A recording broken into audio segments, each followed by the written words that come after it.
Adaptive combat. Instructor keeps accidentally pinning me. During intense practice. The moment the human, Jax, stepped into the training hall of the Helix Vanguard Institute, the air seemed to thicken, every atom conspiring to crush him flat. Artificial gravity, tuned to some unforgiving intensity, bore down with a force that threatened to drive even the strongest cadets to their knees. He fought an immediate, primal urge to collapse, gritting his teeth and locking his knees with stubborn resolve. Around him, chaos reigned. Lithe Vaerians, their pale blue skin shimmering with effort, strained to move, limbs slicing through invisible syrup.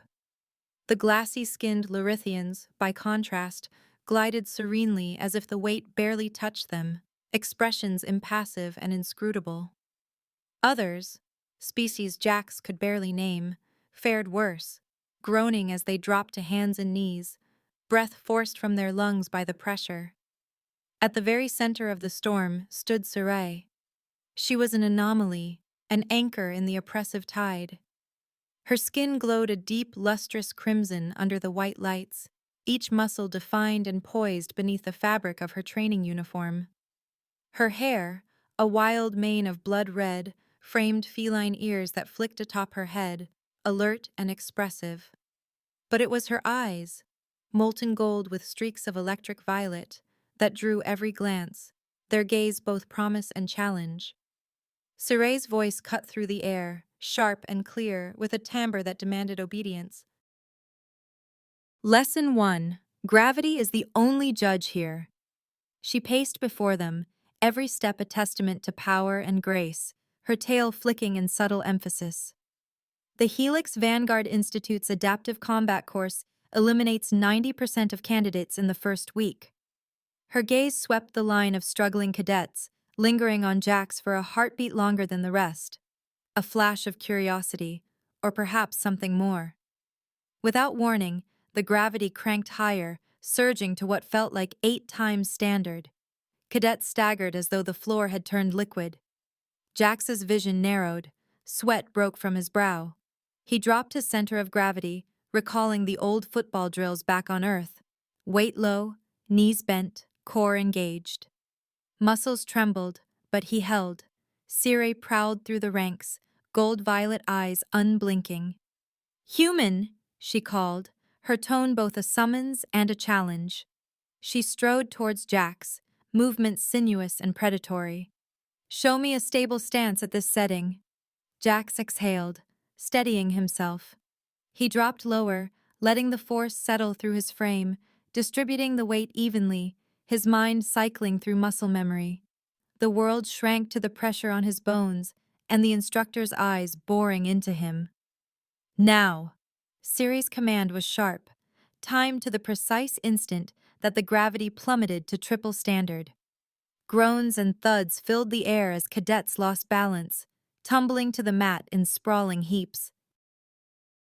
Jax, anticipating the shift, let the sudden lightness ride through him. His muscles screamed, but he kept his footing, adjusting on instinct.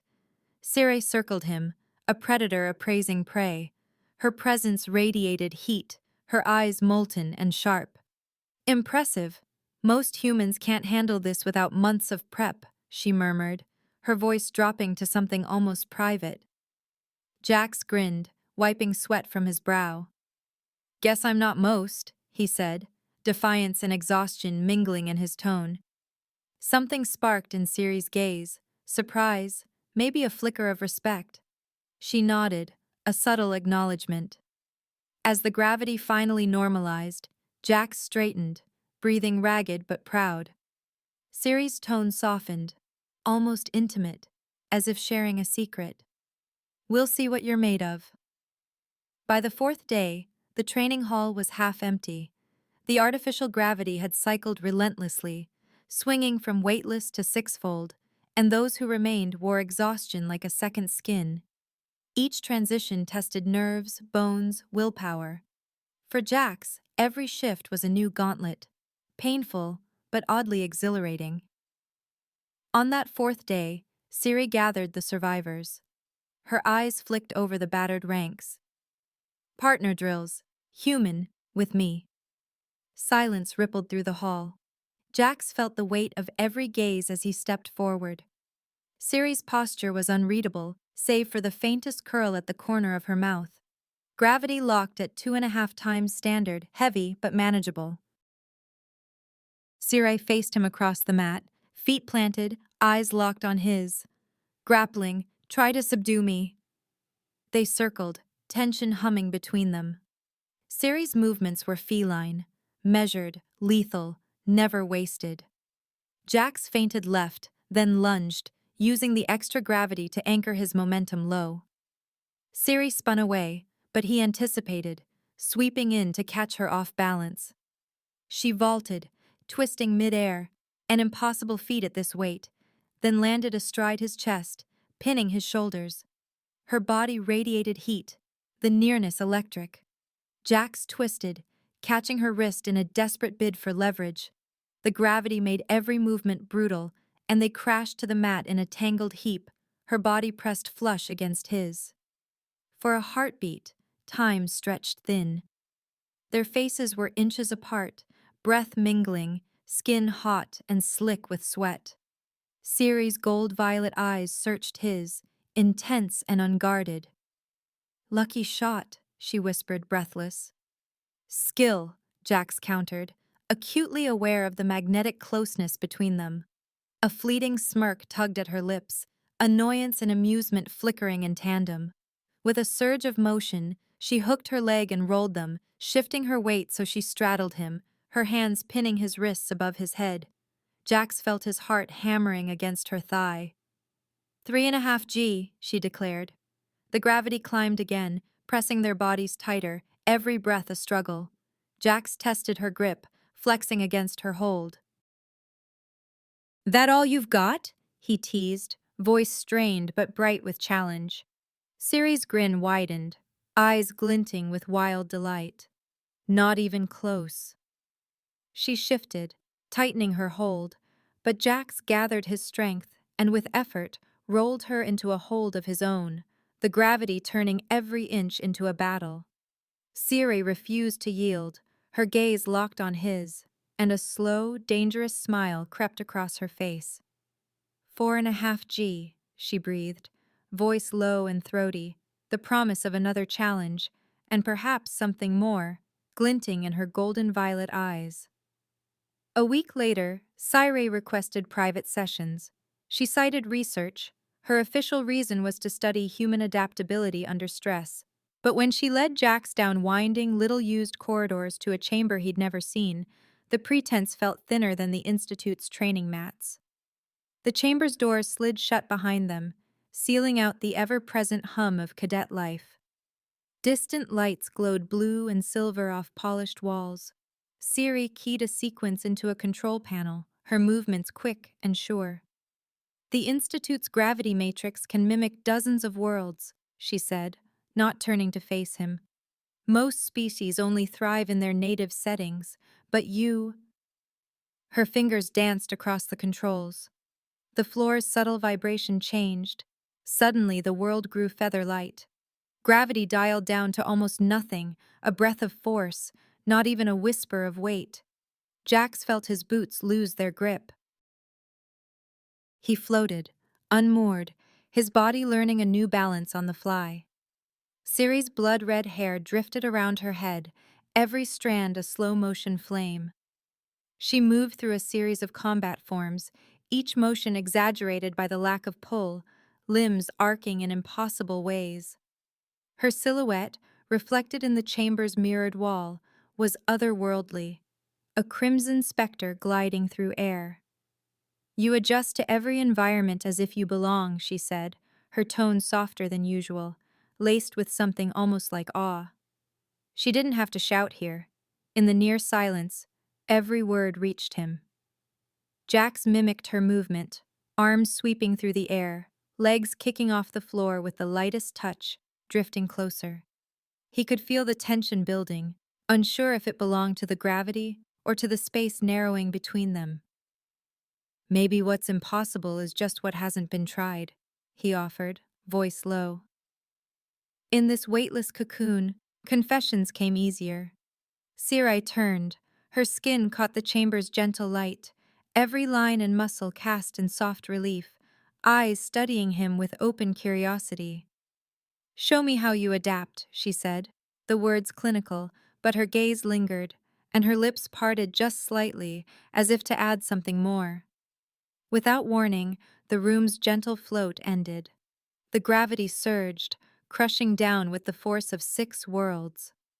Jax's stomach dropped, limbs straining as he absorbed the new weight. He let his knees flex, shifting his stance, instinct guiding him to distribute the load. Siri circled, her own steps less fluid now, shoulders set, jaw clenched. Even her feline grace met its match at this intensity.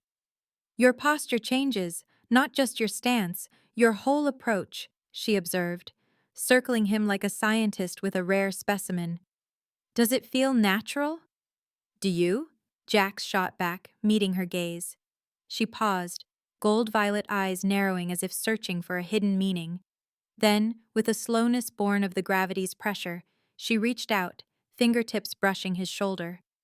Her touch was gentle at first, then more deliberate, tracing along the tense lines of muscle. A jolt passed between them, electric, undeniable. Her breath caught. "Your physiology is fascinating," she murmured, almost to herself. Jax caught her hand, holding it in place. "Is that all you're studying?" The words came out half teasing, half accusation. For a moment, the chamber shrank to the space between them, every molecule of air charged with anticipation. Siri's fingers tightened around his, her crimson skin hot against his palm. "Among other things," she replied, voice husky, truth smuggled beneath the surface. The gravity vanished in an instant. One moment, they were pressed together by crushing force. The next, they floated, limbs untethered, hearts hammering in sudden freedom. Sarai's hair fanned out around her face in a living halo, her eyes wide and vulnerable. Jax drifted closer, hands slipping into the silken fire of her hair, drawing her near. Their bodies met softly, drifting in an embrace that owed nothing to gravity. Time stretched and shimmered. They hovered there, faces close, sharing breath, the line between training and something else blurring. Sirai pressed against him, her hands splayed on his chest, feeling the wild rhythm of his heart. Then, abruptly, she pulled away, pushing herself back with a practiced flick of her tail. Space opened between them. "We should focus on training," she said, her voice rough, breath uneven. "Of course," Jax answered, trying to hide the ache of distance, knowing neither of them truly believed their own words. 2 weeks later, the summons came. Jax stood before the broad, sealed doors of Commander Dravik's office, every muscle taut. The doors parted to reveal the Thoraxian chief, towering, reptilian, his scaled skin marked by old battle scars that told stories Jax could only imagine. Dravik's cold blue eyes settled on him, a slow, predatory smile forming. "Outstanding progress," Dravik rumbled, voice like distant thunder. "Instructor Sire says you've mastered adaptive combat in record time. Envoy Maris arrives tomorrow. You'll demonstrate in the Crucible." Jax swallowed. The Crucible. The Institute's legendary proving ground, where only the elite performed, and reputations were forged or shattered in minutes. "Sir, I'm still a novice," Jax protested, heart racing. Dravik's laugh shook the room. "Novice? You've done in weeks what takes others years. Don't fail me, human. The Institute's honor is at stake." The challenge was unmistakable, a gauntlet thrown. Jax found Sire running drills in a smaller training chamber, her movements sharp and controlled, every strike echoing with force. She didn't look up when he entered, but he knew she'd sensed him instantly. "Heard about the demonstration," she said, voice flat, as if it meant nothing. "The Crucible isn't like the training hall. It's built to break even veterans." Jax hovered by the wall, watching the play of muscles beneath her crimson skin. "Will you be there?" he asked quietly. She paused, picking up a towel, never meeting his eyes. I'll be leading the exercise, she replied, her voice guarded, as if she was trying to build a barrier between them. The gravity shifted suddenly, rising to 5 times normal. The familiar pressure returned, testing, probing. Sire, Jax began, but she cut him off with a sharp gesture. We need to practice, she said, and her tone brooked no argument. They sparred, moving in a blur of motion and impact. Sire's attacks were sharper, more demanding than ever before. She drove him to his limits, pushing harder with every round, her intent clear. He would be ready or he would break. The gravity spiked again, climbing to 7 times Earth normal.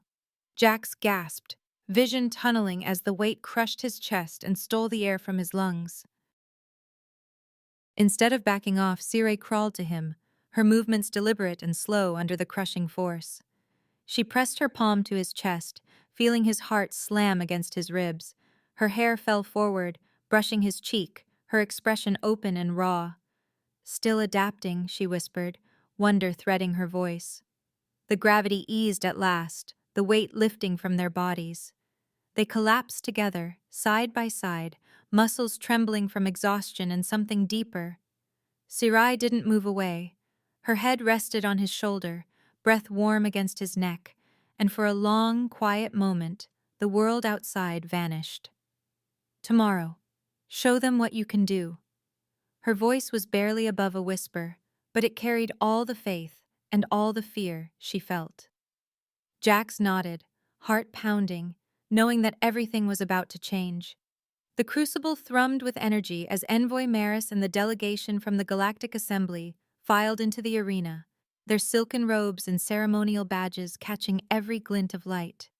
Rows of dignitaries from a dozen worlds watched from the galleries, while cadets and officers lined the upper tiers, tension woven into every breath. In the command booth above, Sarai stood at the controls, her crimson skin washed pale by the arena's cold illumination. Her dress uniform fit perfectly, every brass accent polished to a mirror's shine, but her feline tail flicked with agitation, betraying her nerves. She glanced down at the floor, hands hovering over the sequence panel, jaw tight. Commander Dravik's voice boomed from the speakers, his deep rumble rolling through the vast chamber. Today, witness the human's adaptive prowess. His words echoed off the alloyed walls, making Jax, read to those closest, feel exposed and impossibly small. He stood in the center of the ring, the white lines of the mat beneath his boots, hundreds of eyes dissecting his every move. He squared his shoulders, meeting Ciri's gaze through the glass. There was something in her eyes, pride, fear, something more, that steadied his breath. Begin sequence, Ciri announced, her voice crisp, carrying easily over the low murmur of the crowd. 1 gravity. The world felt normal, almost comforting after weeks of torment. Jax moved through the basic forms, the martial routines drilled into his muscles, strikes, blocks, evasion, each motion clean and unhurried. The gravity ticked upward, incrementally, then down, back up. 2, 3, 4 gravities, each shift smoother than the last. The crowd's murmurs grew as he transitioned seamlessly, never missing a beat. The assembly delegates exchanged impressed glances. He caught a flash of Envoy Maris's pale eyes, narrowed in interest. Phase 2, Sirai called, fingers dancing over the controls. Adaptive combat simulation. A lattice of blue light flickered in the air. Holographic foes sprang to life, a pair of Veyarian brutes, their massive frames glistening with simulated sweat. The gravity surged to 5 gravities, an oppressive weight settling over the arena. Jax's breath hitched, ribs straining, but he dropped his stance, letting the force settle through his bones.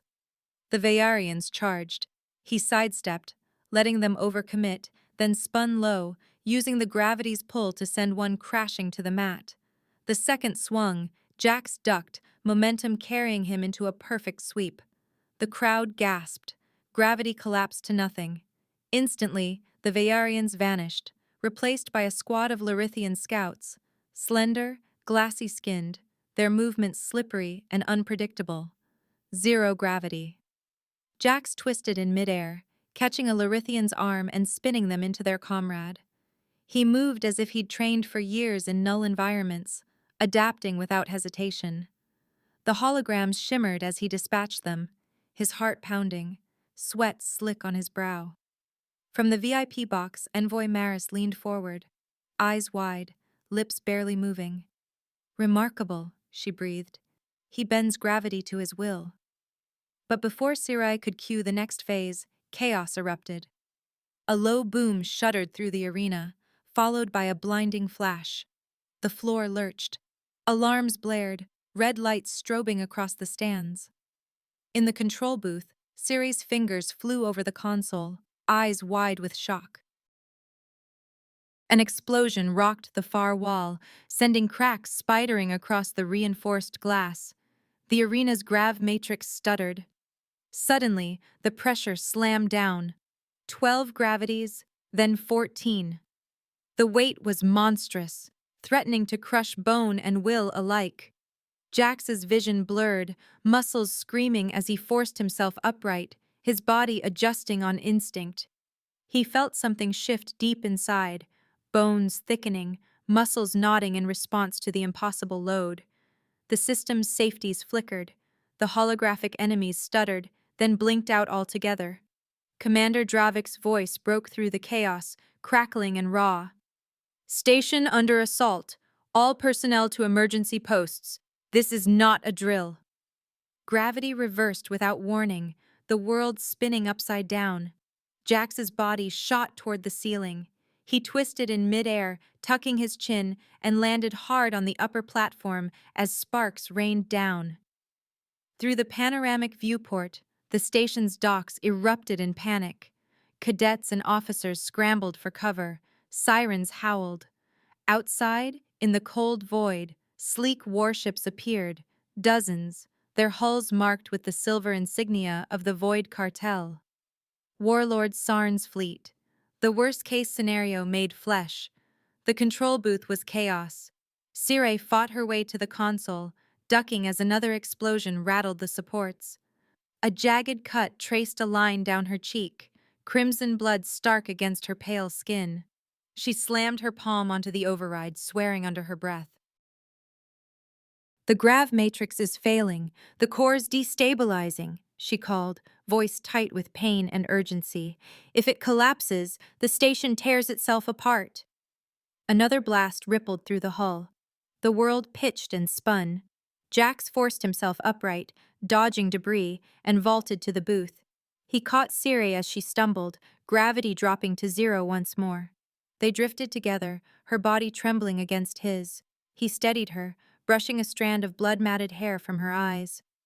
"Can you stabilize it?" he asked, voice low but urgent.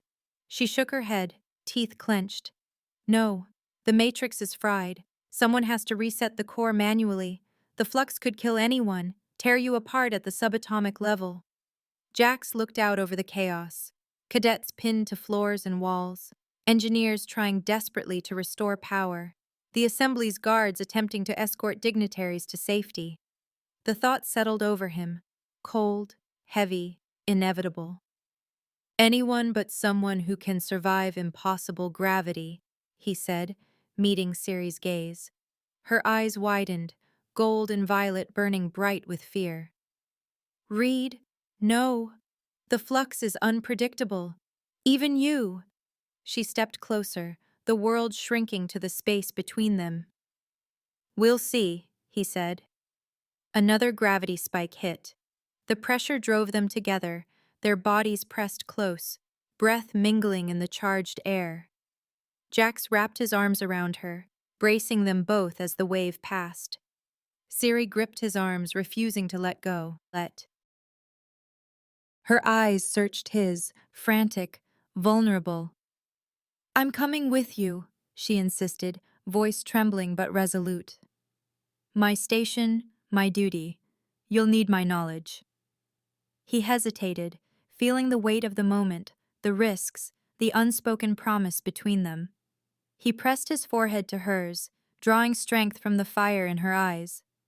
"Together," he said, voice steady. And for an instant, as alarms wailed and gravity spun wildly, nothing else in the universe mattered. The corridors were a hellscape of warped metal and wild, vengeful gravity. Emergency lights flickered like angry insects, throwing erratic shadows over the torn bulkheads. Every footstep sent tremors through the deck plates as the grav matrix surged and twisted, warping the very air. Gunfire rattled through the station's bones, echoing from distant junctions where the defenders clashed with Sarn's armored invaders. Shouts, the snarl of pulse rifles, the hiss of melting alloys. Sarai led the way, her uniform torn and smeared with blood, but her stride was relentless, purpose burning in every movement.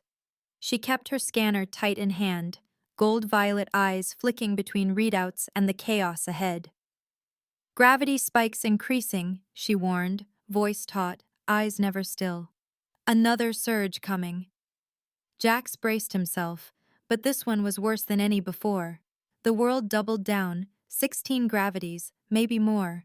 An invisible sledgehammer that threatened to compact flesh and crush bone. He staggered, his joints screaming, but his body adjusted, muscles bulking, tendons tightening as if his very cells remembered what survival required. Siri faltered, her feline agility no match for this crushing force. She gasped, knees buckling. Jax caught her around the waist, pulling her flush to his chest. "Hold on," he muttered, teeth gritted. As if in answer, the gravity reversed, a whiplash change that ripped them from the floor and slammed them hard to the ceiling, dust and debris following in their wake. His back took the brunt. The next moment, gravity snapped again, pitching them down. They landed in a heap amid twisted support beams, Siri's breath hot and ragged in his ear. "The core's 3 decks down," she gasped, blood glistening on her lips, her eyes sharp with pain and defiance. "The matrix could crush steel into dust." "We move now," Jax replied.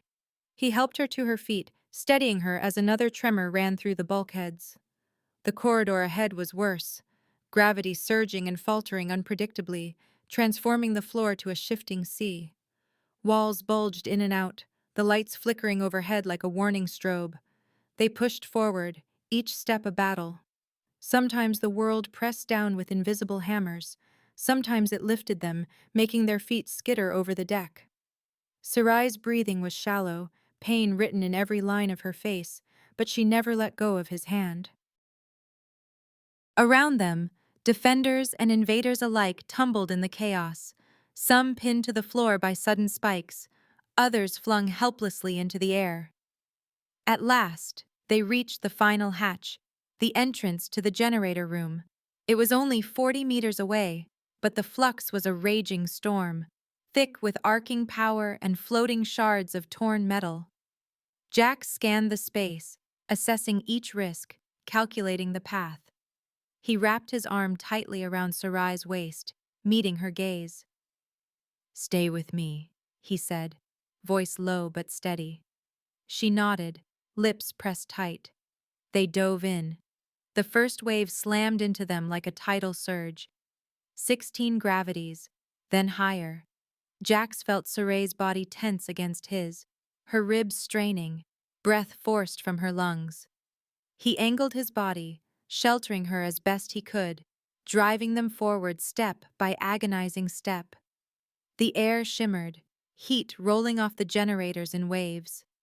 Then, as abruptly as it came, gravity vanished. They floated, untethered, spinning amid a chaos of drifting debris, wrenched panels, sparking cables, a wrench tumbling in slow motion. Jax wrapped an arm around Siri, using a broken support strut to push them forward. Their bodies tangled together, sweat and blood smearing their uniforms. The next pulse hit, a sudden, violent return to crushing weight. They slammed to the floor, Jax's shoulder taking the impact. He grunted, pain radiating down his arm, but kept Siri beneath him, shielding her from the worst of it. She coughed, blood speckling her lips, but she pushed herself upright, eyes blazing with stubborn fire. The hatch, she gasped, pointing. Jax forced himself up, muscles trembling under the strain. The hatch's locking mechanism was warped, but he gripped it with both hands, ignoring the screaming protest of his shoulder, and wrenched. Metal groaned, then bent, the hatch swinging open with a shriek. Inside, the generator room was a nightmare. Arcs of electricity leaping between consoles, the smell of ozone thick in the air, and the thunder of destabilizing fields rattling every surface. "There!" Saray shouted, pointing to a glowing console flanked by twin emitters, their cores pulsing dangerously. The override. One must hold the reset, while the other realigns the core's housing. Jack studied the setup. Between the emitters, the gravitational flux was so intense it made the air ripple, distorting the light. The reset lever gleamed, just out of reach, surrounded by a low hum that made his teeth ache. "I'll take it," he said, voice grim. Siri grabbed his arm, fear naked in her gaze. "Reed, it could hit 60 gravities in there. That's enough to crush a tank. Or you." He caught her hand, squeezing tight. "Trust me," he said, and for a heartbeat, the world narrowed to just the two of them, her bloodied face, the tremble in her lips, the fire in her eyes. He stepped between the emitters. At 40 gravities, the world became slow, every heartbeat an effort, every breath molten lead in his lungs. His vision blurred at the edges, darkness crowding in. At 50, his bones groaned, muscles tearing and rebuilding on the fly, body dense and compact, as if nature itself was forging him into something new. He reached for the lever, heat searing his palm. His fingers closed around it, the pain beyond words, every cell burning, body screaming for release. "Now!" he shouted, voice raw. Siri's hands moved with desperate speed, fingers flying over the controls. The generators shuddered, the room pulsing with energy. "Almost," she called, voice tight with concentration. The final gravity wave hit, a pressure so immense Jax thought the world might end. He let it roll through him, becoming weight itself, denser and stronger with each passing instant. His vision tunneled, but he held fast, refusing to let go. A thunderous snap reverberated through the deck. The generators locked, energy settling into a steady hum. The flux stabilized. Debris clattered to the floor as normal gravity returned, the chaos finally quieting. Jax collapsed to his knees, gasping, body shuddering as the transformation ebbed and his bones softened, muscles returning to their usual shape. Siri was at his side in an instant, dropping to her knees, face streaked with blood and sweat, eyes wide with disbelief and awe. "You did it," she whispered, voice hoarse. "You survived 60 gravities." He reached for her, fingers tracing her jaw, pulling her in. "We did it," he breathed, and then he kissed her, tasting blood, sweat, and triumph, the promise of everything they had risked and won pulsing between them. The debriefing was tense, the air thick with a cocktail of fear and ambition. The survivors gathered around the long, scarred table, each face marked by exhaustion and uncertainty. Commander Dravik stood at the head, his imposing frame wrapped in bandages and burn dressings, scales dull beneath the medbay lights. He leaned heavily on the table, voice gravelly from smoke and adrenaline. "Sarn's forces are gone," Dravik announced, scanning the room with his single cold blue eye. "But they knew about the humans' abilities." The words hung in the air like a blade. Siri sat beside Reed, her presence a lifeline in the sea of scrutiny. Her uniform was clean but ill-fitting, thrown on in haste, bruises purple and green blooming beneath the fabric. Her hand found his beneath the table, fingers squeezing, the silent promise of solidarity. Across from them, Director Velis, a Larithian, all glassy skin and unreadable eyes, leaned forward, voice smooth as oil. "We must understand how he adapts. The implications are enormous. A human who can function in any gravity could change warfare." Entire campaigns hinge on environmental superiority. Sarai tensed, shoulders bunching. With respect, Director, I'm not an experiment. Her tone was calm, but Reed felt the tremor in her grip. Dravik's gaze hardened. You did the impossible. The Assembly wants answers. Envoy Maris, elegant and severe in the Assembly's pale robes, nodded. Is this unique to you, or all humans? She asked, her eyes sharp, curiosity edged with calculation. Reed looked down at his hands, the knuckles scuffed raw. He saw it in their faces. He was no longer a person, but a weapon, an asset to be studied and controlled. Dravik pressed on, voice steely. The Institute will cooperate. Instructor Sire, your research is now classified. We need every data point you have. Sire's jaw clenched. Sir, she said quietly, that's not right. Reed has rights. Dravik's patience wore thin. He has responsibilities. His abilities could tip the balance of power in the sector. At what cost? Siri shot back, the words sharp enough to draw blood. The room stilled. Velis adjusted his cuffs, breaking the silence. What if he refuses? He asked, voice too polite. Dravik's stare was unyielding. Then you'll be placed under protective custody as a strategic asset, for your safety and everyone else's. Reed felt Siri's fingers lace tighter with his, her thumb tracing circles on his palm. An anchor. Whatever happened, he knew he would not face it alone. How long do I have? Reed asked, his voice low but clear. Velis checked a slate. The Assembly expects a report in 48 hours. After that, they'll decide on your fate. As the meeting dissolved into muttered arguments and the shuffle of departing officials, Siri's look told Reed everything. She would fight for him, no matter the cost. The real battle, he realized, was just beginning. Later, the training hall stood empty, the ghost of chaos haunting its polished floors. Siri waited near the center, arms folded, tension radiating from every line of her body. Reed approached, boots echoing in the hollow space. She looked up, her eyes fierce. There's a way, she said, voice pitched low. If a member world claims asylum for an individual, the Assembly is bound by charter to consider it. They can't move until the claim is resolved. He blinked. Who would do that for a human? I'm not exactly popular with the diplomatic corps. Sire hesitated, color blooming across her cheeks. The Lurithian Confederacy, she said at last. If I claim you as my life-bonded partner, they must honor it. Life bonding is sacred, irrevocable among my people. Reed felt his breath catch. Siri, you'd be risking everything. Your career, your future. She stepped closer, the gravity in the room dipping to just over half standard, her emotions bleeding into the station's systems. I'm protecting what matters, she said, her voice trembling at the edges but steady at its core. He reached out, cupping her face in his hands, feeling the heat of her skin, the faint quiver of nerves beneath the strength. What about your future? He whispered, thumb brushing a bruise on her cheek. There'll be consequences, she admitted, her eyes not leaving his.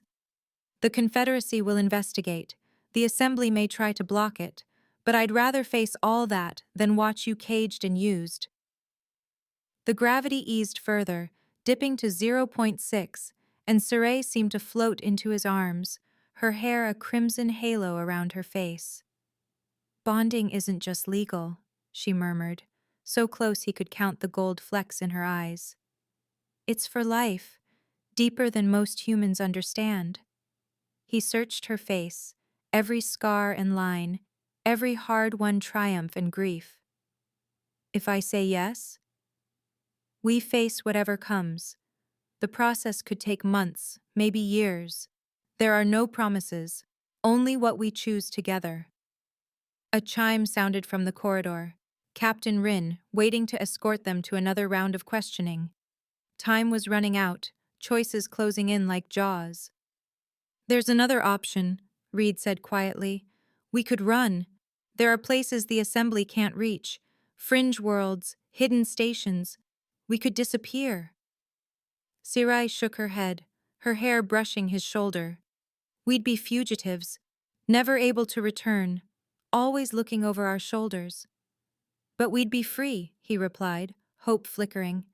Free to see what this is between us. As her mood shifted, the gravity rose, settling at 2 gravities. He pulled her close, their bodies instinctively adjusting together. Her strength pressed against his, fierce and yielding all at once. She kissed him then, desperate and hopeful, the taste of uncertainty between them. Her hands cradled his jaw, anchoring him in a world that threatened to tear them apart. When she pulled back, her breath was shaky, eyes shimmering. "Give me time," she whispered. "Whatever we choose, I want it to be ours, not theirs."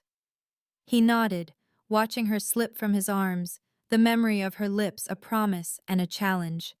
As the doors closed behind her, Reed knew the decision was already made, not by politics or war, but by the impossible gravity between them. Together, they would face whatever came next. The attack came without warning. The station's lights dimmed, the deep red of the emergency system staining every corridor, as the sirens wailed in rising hysteria. A massive fleet, bristling with weapon ports and the jagged insignia of the Void Cartel, dropped from hyperspace in a flash of distortion. Alarms shrieked as impact tremors rippled through the decks. On the command bridge, chaos erupted, officers shouting, displays flickering, every system straining against the onslaught. Commander Dravik stood in the center, blood seeping through fresh bandages on his arm, his voice slicing through the panic. "All hands to stations, shields up, we're outnumbered, but we hold." The deck shook as another barrage struck home. "Defenses are down," Captain Rin reported, knuckles white on the tactical console. "Hull breaches in sectors 4, 5, and 7. Boarders incoming." A surge of clarity hit Reed. He turned to Sarai, who was hunched over a flickering monitor, her hair wild and uniform already torn from the scramble. "The gravity systems," he said, mind racing. "Can we weaponize them?" She looked up, eyes wide, seeing the same desperate spark. "The Crucible's matrix covers this sector. If we reprogram the emitters, we can stop the boarders," he finished. The plan unfurled between them like a lifeline. "But someone has to control the fields live." Siri's expression darkened, brows knitting. "Not even the computers can handle those flux calculations, not with the system under siege." Reed's answer came with a crooked, reckless smile. "Good thing I don't need one." They ran, weaving through battered defenders and choking smoke, the deck plates vibrating with every blast. The air was thick with the metallic tang of fear and ozone. Siri led the way, parting the crowds, her badge and reputation clearing a path. In the chaos of the control center, Director Velis was barking orders at panicked engineers. Monitors showed boarding pods latching onto the hull like parasites. "We have a plan," Siri declared, voice cutting through the tumult. "Clear the main console." Reed took his place on the Crucible platform, feeling the familiar thrum of the generators beneath his boots. The room was washed in shifting light, sensors tracking not only the station's own personnel, but the invasive presence of enemy ships and incoming boarders. He closed his eyes, drawing the field around him like a cloak. He felt the first boarding party, a cluster of 24 bodies, armored and armed, moving through the docking corridors, intent on slaughter. He shaped the field, sculpting gravity with thought and instinct.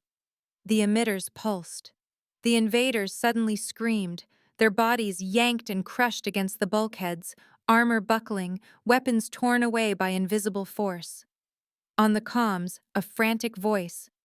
"Boarders neutralized, section clear." Another pod struck. More enemies poured in. Reed pushed his senses outward, feeling the pulse of each docking bay, the mass of each hostile. He twisted the field again, compressing gravity until attackers collapsed, then shifting to send others tumbling helplessly to the deck.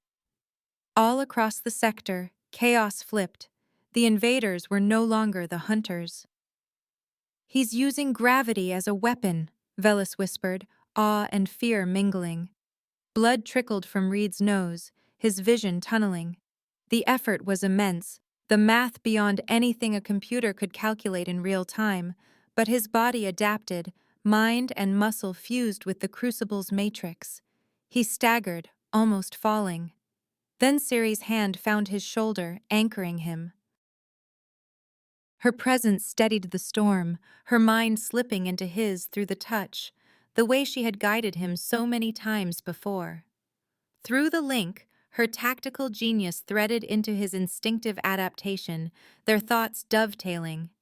She saw patterns in the enemy movements, guiding his focus. Here, a massed charge. There, a stealth incursion. Together, they moved as one, countering every new threat. Ciri called out targets, her mind sharp as a blade, while Reed wielded gravity like a living thing. Boarding parties were swept aside, crushed or scattered, the invaders' advance blunted at every turn. The Void Cartel's ships began to hesitate, fire slowing as confusion and fear spread. On the bridge, Dravik watched the tactical displays. The enemy fleet wavered, then, as if sensing the shift in fortune, ships peeled away, jumping to hyperspace in retreat. "They're retreating," he said, stunned, the words almost disbelieving. "We held them! We held!" The adrenaline ebbed, the crucible's generators powered down. Reed slumped to his knees, sweat slick on his face, blood dripping steadily from his nose. Ciri caught him before he could collapse completely, her arms strong and sure. The world spun, but her presence anchored him. "We did it," she whispered, breath hot against his ear, relief and pride mingling. In her eyes he saw not just triumph, but a fundamental truth. Together, human and alien, they had become something greater than either alone. 3 months later, the Crucible was transformed. The great arena was packed, banners from a dozen worlds draped from the rafters. The first class of adaptive specialists, human and alien, side by side, stood in immaculate uniforms, faces shining with hope and resolve. Reed stood at the front, Ciri beside him, her hair trimmed and jaw set with new confidence. Envoy Maris watched from the dignitary's platform, her approval unmistakable. The ceremony moved quickly. Commendations, oaths, the formal announcement that humanity's petition for assembly membership was fast-tracked, their right to stand among the stars secured by Reed's performance. Ciri, now director of adaptive combat, wore her new rank with pride. She leaned close, eyes sparkling. "Nervous?" Reed shook his head. "About the ceremony? No. About what's next. Always." At the reception, music drifted through the air, laughter and congratulations ringing from every corner. Through the viewports, ships danced in the void, colored lights trailing from their hulls. Director Velis approached, expression uncharacteristically warm. "Congratulations, Lieutenant. Your promotion is well earned, and the compromise stands. You'll develop new techniques, not be a test subject. The Institute will benefit from your insight." Reed nodded, grateful, but as Velis moved on, he felt a gentle pressure at his side. Ciri's hand slipped into his, her touch grounding, gentle but sure. They found a quiet alcove, a pocket of privacy with a panoramic view of the stars beyond the station. She squeezed his hand, gaze searching. "Any regrets?" she asked softly. He looked into the endless night, then back to her. "Only that we didn't have more time for us," he admitted. She smiled, radiant in the half-light. "Who says we can't make time now?" Ciri drew him closer, guiding him to sit beside her, their shoulders pressed together as the universe spun outside. "Freedom isn't where you go," she said, voice low and earnest. "It's who you choose to be with." He turned to her, heart pounding. "There's one thing I need to ask," he said. Dropping to one knee, he produced a ring, forged from the station's alloy, a symbol not of protection, but of commitment. "Ciri, will you make this official? Not for asylum, Not for duty, but because I want to face the universe with you." For a heartbeat, she was still, her eyes wide. Then her smile broke across her face, bright enough to banish every shadow. "Yes," she breathed, the word containing everything: hope, certainty, love. He slipped the ring onto her finger. The gravity around them shifted, her joy rippling through the matrix. They floated together, suspended in a bubble of altered gravity, the world spinning gently around them. For that moment, wrapped in each other's arms, the future was limitless. Whatever came, they would face it together, and that was enough. Our story ends here. If you'd like to support us, you can use the Super Thanks button right under the video to leave a tip. It truly helps our team improve the quality of our work. We're grateful to each and every subscriber for being with us. Make sure you subscribe, press the like button, and tell us in the comments what stood out to you the most in this video. Your feedback means a lot to our team. You'll discover many more captivating stories on our channel. See you in the next one.